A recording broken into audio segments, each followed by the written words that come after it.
अरे प्रभु, इन लोगों को हर चीज में राजनीति ही दिखती है।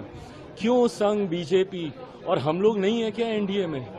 और ये आरक्षण किसी के कहने से समाप्त होने वाली चीज है क्या?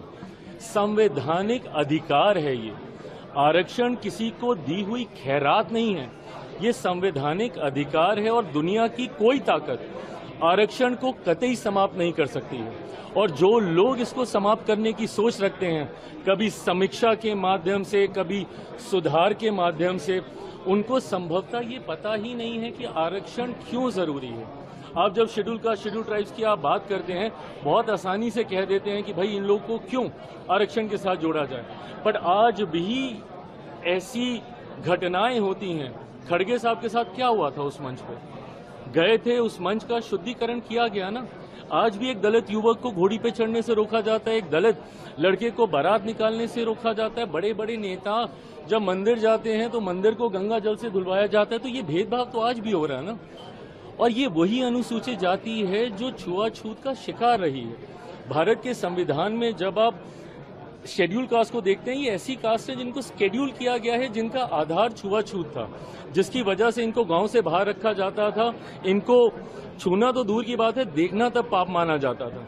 ऐसे में मुख्य धारा के साथ जोड़ने के लिए, और क्या हम लोग उस लक्ष्य को पूरा कर पाए? नहीं कर पाए ना।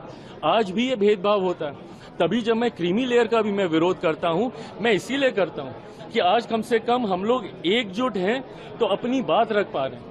बट जैसे ही इसमें सब क्लासिफिकेशन होने लग जाएगा, जैसे ही इसमें क्रीमी लेयर की बात हम लोग करने लग जाएंगे, तो ताकत हम लोग की घटने लग जाएगी। और जैसे ही ताकत घटेगी तो धीरे धीरे करके संभवतः ऐसी सोच वाले लोग जो आरक्षण को समाप्त करना चाहते हैं, उनको ज्यादा बल मिलेगा। आज की तारीख में शेड्यूल कास्ट हो, शेड्यूल ट्राइब, अब शेड्यूल ट्राइब में यही सारी जातियां हैं जिनकी वेशभूषा अलग रही, जिनका रहन सहन, बोलचाल, ऐसे ट्राइब्स को शेड्यूल किया गया।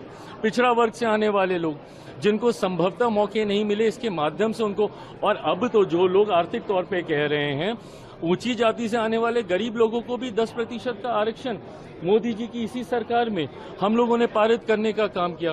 तो जो लोग ये सोच रखते हैं कि आरक्षण पे चर्चा होनी चाहिए, सुधार होना चाहिए, समीक्षा होनी चाहिए, बाबा साहेब की सोच से बनी हुई ये व्यवस्था है और दुनिया की कोई ताकत इसको, और मैं जब तक हूं, मैं इतना तो मैं पूरे गारंटी के साथ कह सकता हूं कि जिस सरकार में चिराग पासवान है, रामविलास पासवान जी का बेटा हूं, कतई इस व्यवस्था को बिगड़ने नहीं दूंगा।